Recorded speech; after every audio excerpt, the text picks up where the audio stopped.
Pocket money संचय कर मो कॉलेज अभियान को 2 लाख टंका प्रदान। जगतसिंहपुर जिलार विशिष्ट व्यवसायी अणनाती निज संचय कॉलेज को 2 लाख टंका प्रदान कले। जगतसिंहपुर जिला स्वामी विवेकानंद स्वयं शासित महाविद्यालय अधीक्षकों प्रकोष्ठ मो कॉलेज आनुकूल्य एक कार्यक्रम अनुष्ठित कर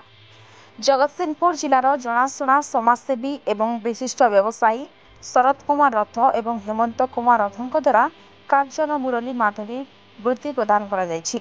मो कॉलेज 2 लाख टंका निज पितामाता नाम दरिद्र एवं मेधावी छात्र छात्री तथा कला संस्कृति इंग्राजी और ओडिया भाषा वक्तृता प्रदान कर दक्ष छात्र छात्री को एहीपरि 4टी वर्ग में प्रतिवर्ष कांचन मुरली मेधावृत्ति प्रदान कर उक्त मूल्य राशि को कांचन मुरली रत्न अनाति धन और रत्न द्वारा कॉलेज अध्यक्ष विजय कुमार पात्र को प्रदान कर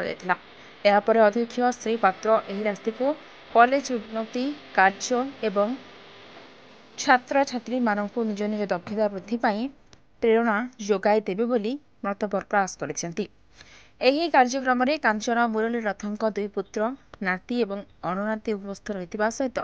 कॉलेज कर्तृपक्ष जोगदे कांचन मुरली रथों अणनाती मानक धन्यवाद जणाइबा सहित आशीर्वाद प्रदान करथिले। मु हेमंत रथ आमर गोटे बड़ परिवार मो बापा अच्छा बो जदिव चली जाइए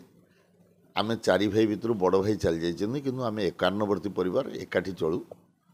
जो 2टी पिला सेविंग्स रु 2 लाख टंका दान कले जगतसिंहपुर कॉलेज को मो कॉलेज अभियान रे सी आमर बड़ नाती मो उपर भाईंगर 2 पुओंगर नाती कहवा कष्ट लगुच कहीं से मो नाती आम घरे कई पुतुरा नुहति समस्ते आम पुओ 1,07,000 है आम 7,000 टंका लेखे पुणी रखीदेलु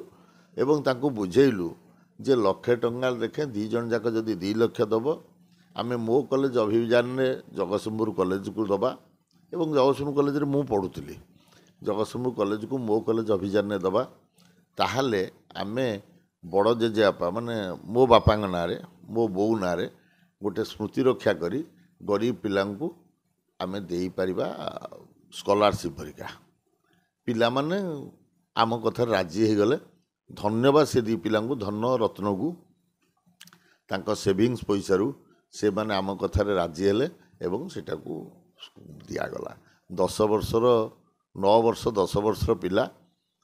से माने यही अभ्यास रखंतु